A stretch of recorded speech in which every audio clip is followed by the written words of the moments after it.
नमस्कार, आप देख रहे हैं अपना बिहार और मैं हूं आपके साथ सुकन्या सिंह। और इस वक्त की बड़ी खबर आपके टेलीविजन स्क्रीन पर हम आपको दिखाने जा रहे हैं, जहां बिहार के सियासी गलियारे से बड़ी खबर आ रही है। बिहार सरकार में उद्योग मंत्री श्याम रजक कल मंत्री पद से इस्तीफा दे सकते हैं। सूत्रों से जो जानकारी हम तक आ रही है उसके मुताबिक बताएं कि कल 12 बजे श्याम रजक विधानसभा अध्यक्ष को अपना इस्तीफा सौंप सकते हैं। बताया यह भी जा रहा है कि जेडीयू में अपनी उपेक्षा से श्याम रजक जो है वो नाराज चल रहे थे। खबर यह भी मिल रही है कि श्याम रजक जेडीयू छोड़कर एक बार फिर आरजेडी का दामन थाम सकते हैं।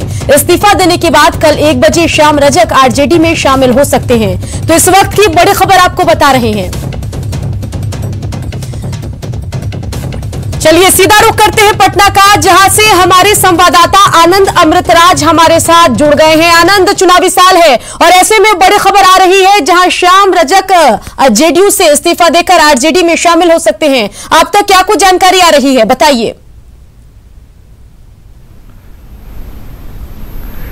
देखिए सुकन्या, ये साफ हो गया कि जेडीयू के मंत्री, माफ कीजिएगा, जेडीयू नेता और बिहार सरकार के जो फिलहाल उद्योग मंत्री है श्याम रजक, अब अपने पार्टी में अपनी अवहेलना को लेकर बुरी तरीके से नाराज थे। और खासकर उनकी नाराजगी इस बात को लेकर भी थी कि जिस विभाग में वो मंत्री हैं उस विभाग के सचिव से उनकी पटरी नहीं बैठ रही थी। इसके अलावा कई सारी ऐसी बातें थी। खबर यहां तक आ रहा था कि फुलवारी शरीफ, जहां से वो फिलहाल सिटिंग विधायक हैं, उनके टिकट को काटकर अरुण मांझी हैं, उन्हें टिकट दिया जा सकता है। ये तमाम तरह की बातें जब श्याम रजक तक पहुंची, श्याम रजक इस बात को लेकर लगातार उपेक्षा महसूस कर रहे थे और फाइनली उन्होंने तय कर लिया कि अब वो इस पार्टी में नहीं रहेंगे और आज देर शाम तक मंत्री पद से इस्तीफा दे सकते हैं। और कल विधानसभा अध्यक्ष के पास जाके वो जेडीयू से इस्तीफा दे देंगे अपनी सदस्यता से। और कल 1 बजे, जैसे कि जानकारी मिली, कल 1 बजे आरजेडी के कार्यालय में वो आरजेडी में ज्वाइन करने वाले हैं। तो जाहिर सी बात है, श्याम रजक काफी लंबे समय तक लालू यादव के बहुत विश्वस्त रहे थे, लेकिन बीच में लालू यादव को छोड़कर उन्होंने नीतीश कुमार का दामन थाम लिया था और नीतीश कुमार के कार्यकाल में वो 2 बार मंत्री बने। इसके पहले एक बार वो खाद्य आपूर्ति मंत्री बने और दूसरी बार उन्हें उद्योग विभाग का मंत्री बनाया गया। लेकिन हाल के कुछ लगभग पिछले 1 सालों से लगातार श्याम रजक बार बार ये आरोप लगा रहे थे कि पार्टी में उनकी वो पूछ नहीं हो रही है जिस पूछ के लिए वो परेशान थे। तो जाहिर सी बात है, श्याम रजक की नाराजगी इस कदर अब आ गई है कि उन्होंने फाइनली ये तय कर लिया कि वो जेडीयू को बाय बाय करके आरजेडी का दामन थामेंगे। तो जाहिर सी बात है सुकन्या, चुनावी साल है, चुनावी साल में जेडीयू के एक बड़े नेता है और खासकर दलित चेहरे के तौर पर भी जाने जाते हैं, उनका पार्टी से छोड़कर जाना कहीं न कहीं जेडीयू के लिए झटका है। इसके पहले भी सुकन्या मैं आपको बताऊं कि श्याम रजक को मनाने की पूरी कोशिश की गई, लेकिन श्याम रजक नहीं माने और फाइनली उन्होंने तय कर लिया कि अब कुछ भी हो, अब वो आरजेडी का दामन थामेंगे। और आरजेडी के लिए इस वक्त जब चुनावी साल है, श्याम रजक जैसे नेता को अपने पाले में कर जेडीयू को उन्होंने जोरदार झटका दे दिया है। सुकन्या, बिल्कुल झटका तो दिया है, लेकिन जो खबरें हम तक आ रही है आनंद, उसमें यह माना जा रहा है कि हाल ही में जो जेडीयू की वर्चुअल रैली हुई थी उसमें भी उनको दूर रखा गया था। साथ ही जो उनका विधानसभा क्षेत्र है उसमें अरुण मांझी लगातार घूम रहे हैं, इससे भी वो दिक्कत में है। उन्हें डर लग रहा है कि कहीं उनका टिकट न कट जाए। तो क्या कुछ आपको लग रहा है? देखिए बिल्कुल सुकन्या, जैसे कि मैंने आपको बताया कि फुलवारी शरीफ से जहां से वो सिटिंग विधायक थे, वो लगातार आरोप लगा रहे हैं कि उनके सीट को काटा जा रहा है। और अरुण मांझी जो इसके पहले मसौरी से विधायक रह चुके हैं, वो भी लगातार वहां पे दौरा कर रहे थे और इस बात की नाराजगी श्याम रजक ने आला कमान को जानकारी भी दी थी। लेकिन आला कमान की तरफ से जब कोई उन्हें आश्वासन नहीं मिला, उसके बाद उनकी नाराजगी उभर गई। और खबर यहां तक कि 15 दिन पहले अरुण मांझी और श्याम रजक में इस बात को लेकर तीखी नोकझोंक भी हुई थी और तब अरुण मांझी ने कहा था कि उन्हें ऊपर से आदेश है, इस वजह से वो अपने क्षेत्र में घूम रहे हैं। तो जाहिर सी बात है, श्याम रजक को लगा कि जब उन्हें फुलवारी शरीफ के टिकट से महरूम किया जा सकता है, उसके बाद उनकी नाराजगी उभर गई। और दूसरी महत्वपूर्ण बात कि हमने विभाग के सचिव जो एस सिद्धार्थ जो विभाग के सचिव बनाए गए थे, उनसे उनकी पटरी नहीं बैठ रही थी। तो ये दोनों महत्वपूर्ण बिंदु बने जिसकी वजह से श्याम रजक ने तय कर लिया कि वो फिलहाल अब जेडीयू में बिल्कुल बिल्कुल। आनंद, ये जरा बताइए कि अब जब ये खबर बाहर आ चुकी है, मीडिया में चर्चाओं का दौर चल रहा है, तो क्या जेडीयू की तरफ से मनाने की कवायद शुरू हो गई है या फिर उनको जाने दिया जा रहा है? इसके अलावा भी बताइए कि आरजेडी में वो किस किस के संपर्क में है, क्या बात पक्की हो गई है उनकी आरजेडी में?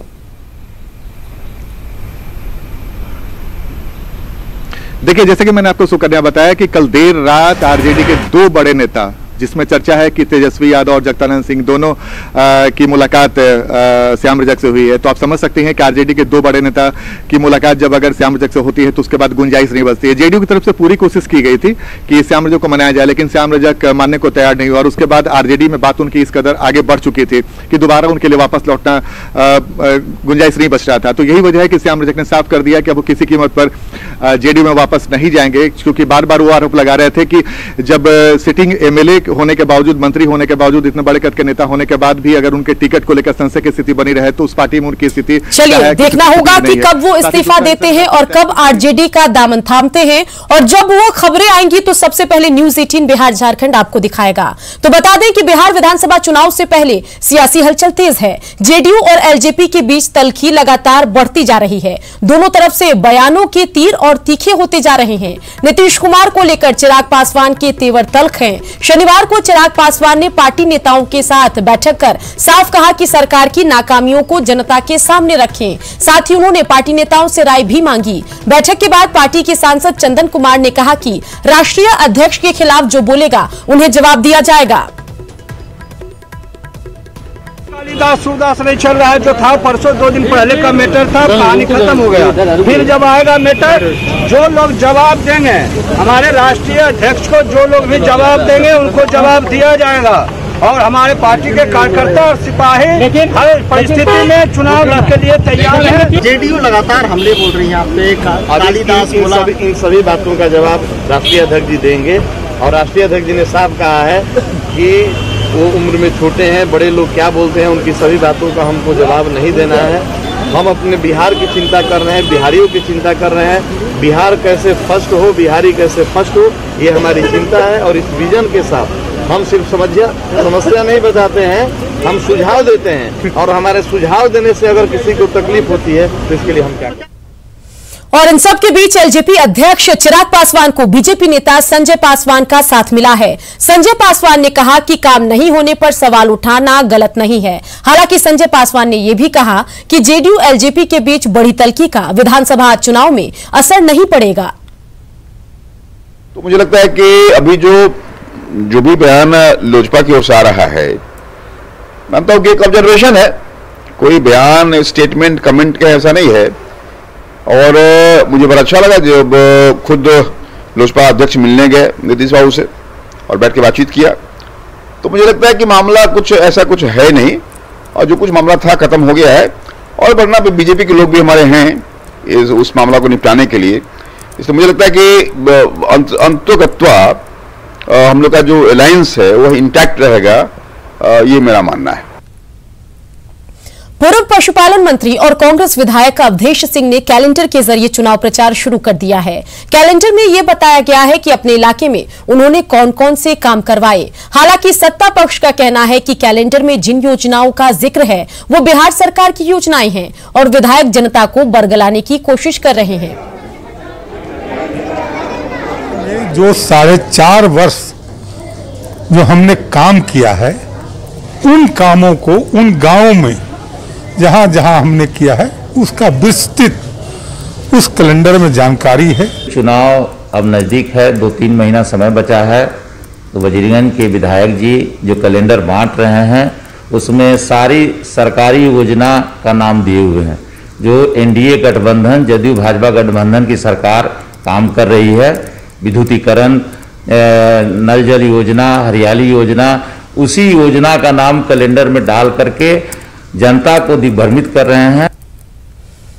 चुनावी साल है और नेताओं को जनता की याद आने लगी है। नेता प्रतिपक्ष तेजस्वी यादव आज सारण प्रमंडल के बाढ़ प्रभावित इलाकों के दौरे पर हैं। दरियापुर से तेजस्वी यादव ने अपने दौरे की शुरुआत की। उसके बाद मढ़ौरा में वे बाढ़ पीड़ितों से मिले। अपने दौरे के दौरान तेजस्वी यादव बाढ़ पीड़ितों से मिल रहे हैं और सरकार की ओर से किए गए उपायों की जानकारी ले रहे हैं। सारण के बाद तेजस्वी यादव गोपालगंज भी जाएंगे, जहां से बाढ़ पीड़ितों से मिलेंगे। सारण में बाढ़ पीड़ितों से मुलाकात के बाद तेजस्वी ने कहा कि बाढ़ और कोरोना को लेकर सरकार जो दावे कर रही है वो जमीन पर कहीं नजर नहीं आ रहा। कैंप में भी आप लोग देखे होंगे कि जो कहा जा रहा है कि बाढ़ कैंप में जो है जांच कराया जा रहा है, लेकिन कोई व्यवस्था नहीं कराई। लोगों को भारी कठिनाई है, घर बार सब डूब गया, नुकसान है, गरीब लोग हैं। और लालू रसोई के द्वारा जो है इन लोगों को, विधायक है मढ़ौरा के लोग खाना वाना खिलवा रहे हैं। खबर पूर्णिया से है, जहां बायसी अनुमंडल के चनकी गांव में कनकई नदी का कटाव जारी है। तस्वीरों में आप साफ देख सकते हैं कि कैसे चंद सेकंड के अंदर एक मकान भरभरा कर नदी में गिर रहा है। चनकी गांव के लोगों का कहना है कि अब तक कनकई नदी में 30 से ज्यादा घर समा चुके हैं। कई कच्चे और पक्के मकान कटाव की जद में हैं, लेकिन अभी तक कोई सरकारी मदद मिली नहीं। जिनका घर नदी में समा चुका है वो सड़क पर रह रहे हैं।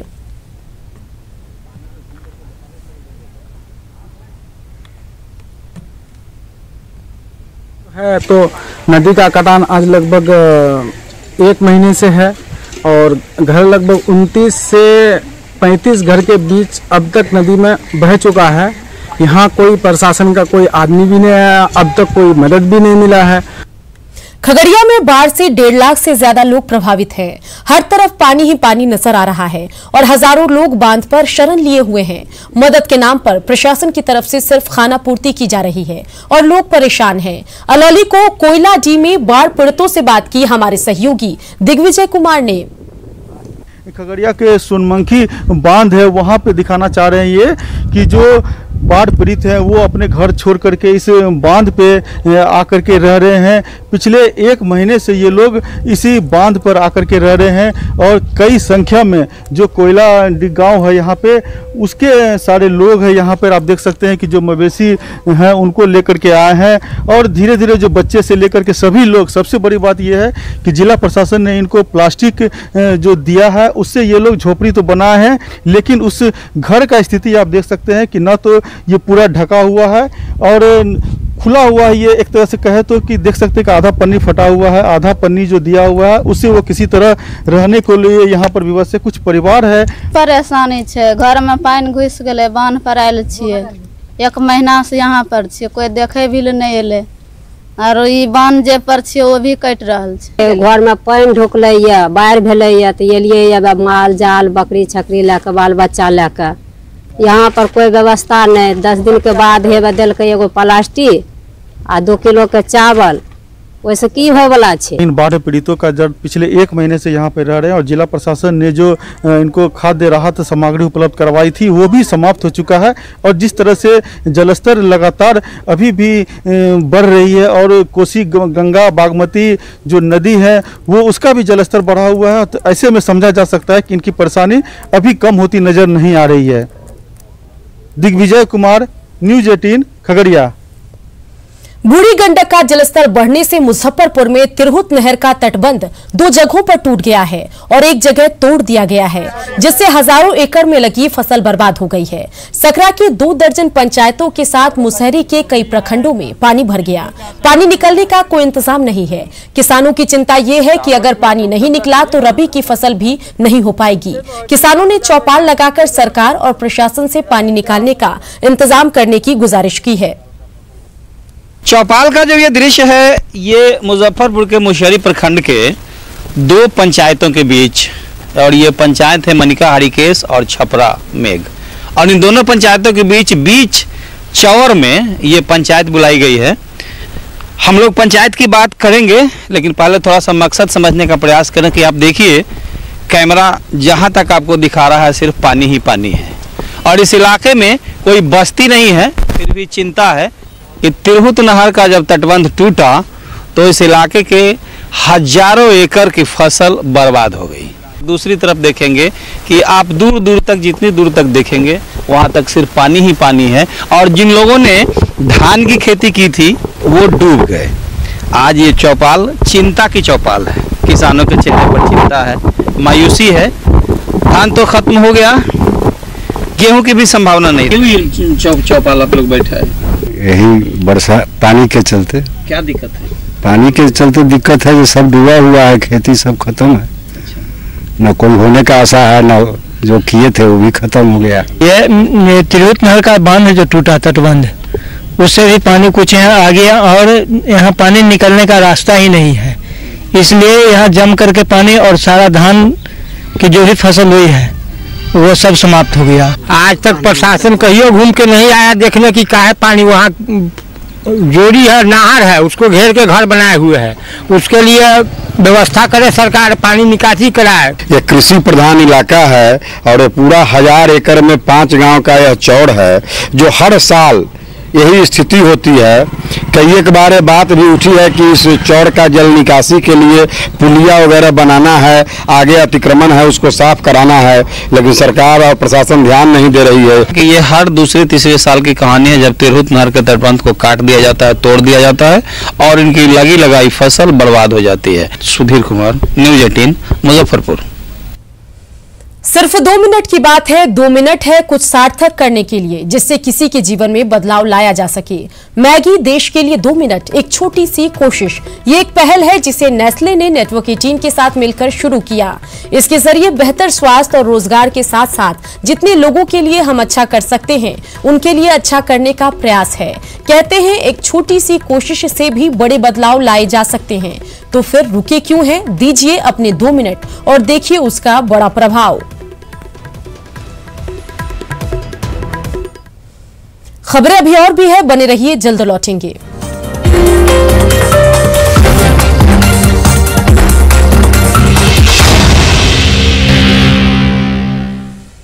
चलिए अब आपको तस्वीर दिखाते हैं पटना के कांग्रेस हेडक्वार्टर की, जहां एक महिला कार्यकर्ता ने जमकर हंगामा किया। हंगामा करने वाली महिला कार्यकर्ता का नाम जयलक्ष्मी है। जयलक्ष्मी ने पार्टी के कार्यकर्ताओं पर टॉर्चर करने का आरोप लगाया। पार्टी कार्यालय में जयलक्ष्मी ने जमकर हंगामा किया और कई कार्यकर्ताओं और नेताओं को खरी खोटी भी सुनाई। महिला कार्यकर्ता का आरोप है कि उन्हें अक्सर प्रताड़ित किया जाता है। जब वो अपनी पीड़ा वरिष्ठ नेताओं के सामने रखती हैं, तो उस पर कोई कार्रवाई नहीं होती। हालांकि जयलक्ष्मी के इन आरोपों को वर्तमान कांग्रेस प्रदेश अध्यक्ष मदन मोहन झा सिरे से खारिज कर रहे हैं। मेरे पैर के भवन में रहेगा, जिंदगी भर और दूसरे को लूटते रहेगा। पटना के लोग को ठीक करेगा, जयलक्ष्मी को ठीक करने की कोशिश नहीं है। महिला है, अगर पुरुष हमको कोई ऐसा जो हमारे सहयोगी है और ये लोग के ऊपर हमारा साथ है और यही लोग हमको टॉर्चर करेगा तो नहीं बोलेंगे। ब्राह्मण द्वारा हमको धमकी दिया जा रहा है, दमन किया जा रहा है।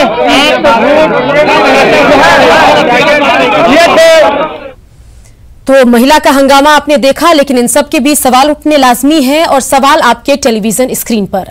महिला कार्यकर्ता का इस तरह का आरोप सवाल जो खड़ा कर रहा है वो जरा आप देखिए। क्या कांग्रेस में महिलाओं को तरजीह नहीं दी जाती? क्या शिकायतों पर कांग्रेस के बड़े नेता कार्रवाई नहीं करते? क्या कार्यकर्ताओं को पार्टी में नजरअंदाज किया जाता है?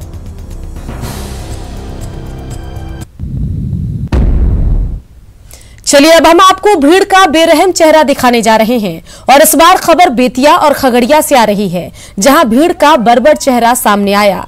बेतिया में एक महिला को भीड़ ने जहां बांधकर पिटाई की, वहीं उसका सिर तक मुड़वा दिया। खगड़िया में छेड़खानी के आरोप में एक युवक को गांव के मुखिया के सामने पोल से बांधकर पीटा गया और उसका सिर मुड़वाकर काले चूना पोता गया और फिर उसे गांव में घुमाकर जलील किया गया।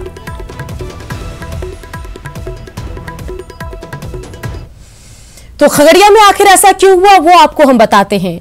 जहां बता दें कि बेलदौर थाना के महीनाथ नगर गांव में लड़की से छेड़खानी के आरोप में एक युवक की पहले तो पोल से बांधकर पिटाई की गई, फिर उसका सिर मुड़वाकर पूरे गांव में उसको घुमाया गया।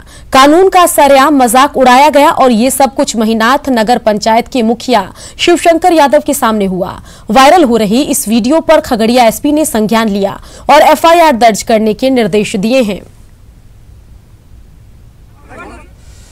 बेतिया के श्रीनगर पोझा थाना क्षेत्र में इंसानियत शर्मसार हुई। यहां एक महिला पर उसी के पति ने अवैध संबंध का आरोप लगाया और फिर ग्रामीणों के साथ मिलकर पहले तो उसकी पिटाई की, फिर सिर मुड़वाकर इसे पूरे गांव में घुमाया गया और इसका पूरा जो वीडियो है वो तेजी से वायरल हो रहा है।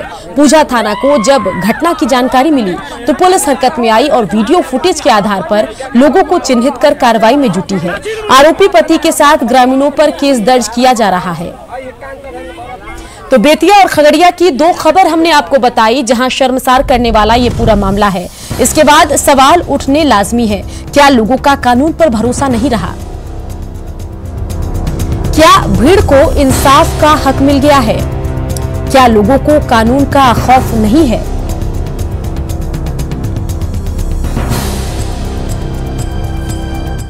मुंगेर में दो पक्षों में विवाद के बाद जमकर पथराव हुआ। मौके पर पहुंची पुलिस पर भी पथराव किया गया।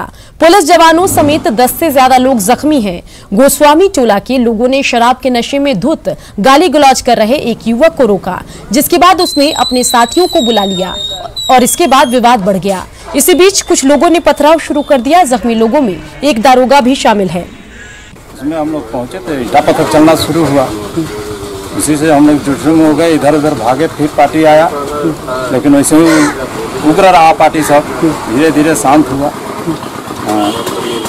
ज्यादा पथराव कर रहा था वो लोग, बहुत। और इसी के साथ बुलेटिन में इतना ही, लेकिन देश दुनिया की खबरों के लिए आप बने रहिए न्यूज़ 18 बिहार झारखंड के साथ।